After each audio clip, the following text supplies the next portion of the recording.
Friends అందరికీ నమస్కారం. AP ప్రభుత్వానికి భారీ షాక్ ఇచ్చిన ఎన్నికల కమిషన్. అందరికీ తెలుసు ఏపీలో ఇప్పుడు ఎన్నికల హడావుడైతే మొదలైంది. ఈ టైంలో ఏపీ ప్రభుత్వానికి అయితే గనక ఎన్నికల సంఘం తీసుకున్న నిర్ణయం భారీ షాక్ అనే చెప్పుకోవచ్చు.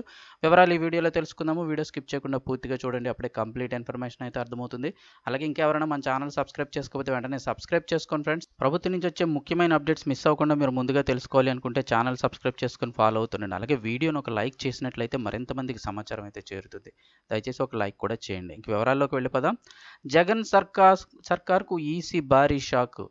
వివరాలు చూస్తే ఏపీలో అసెంబ్లీ ఎన్నికల వేళ ఈసీ ఎన్నికల కమిషన్ వైసీపీ ప్రభుత్వానికి భారీ షాక్ ఇచ్చింది. ఇప్పటికే రాష్ట్రంలో ఓటర్ల జాబితా తయారీలో అధికారులు అధికార పార్టీ మాట విని అక్రమాలకు పాల్పడుతున్నట్లు నిర్ధారణకు వచ్చిన ఈసీ విజయవాడలో నిర్వహించిన సమీక్షలో అక్షింతలు వేసింది. తటస్థంగా ఉంటారా లేదా అని ప్రశ్నించింది. దీంతో కలెక్టర్లు ఎస్పీలు ఇరుకున పడ్డారు. దీనికి కొనసాగింపుగా ఇవాళ ఈసీ మరో కీలక నిర్ణయం తీసుకుంది.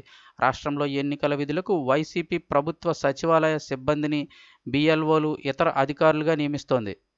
అంటే సచివాలయంలో ఉన్న సిబ్బందిని బిఎల్ఓల కింద అలాగే ఇతర అధికారులుగా నియమిస్తూ వస్తుంది.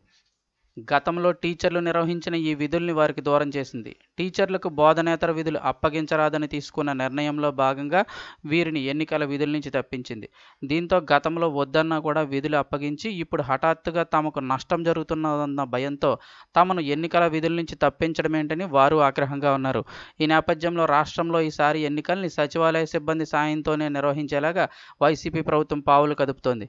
కానీ విజయవాడలో నిర్వహించిన తాజా సమీక్షలో సచివాలయ సిబ్బంది ఎన్నికల విధులకు సరిపోరని అంచనాకు వచ్చిన ఈసీ టీచర్లను సైతం ఎన్నికల విధులకు అనుమతిస్తూ ఇవాళ నిర్ణయం తీసుకుంది.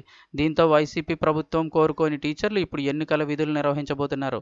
సాధారణంగా ఎన్నికల సమయంలో ప్రభుత్వ ఉద్యోగులు అనుకూలంగా ఉండాలని ఏ ప్రభుత్వమైనా కోరుకుంటుంది.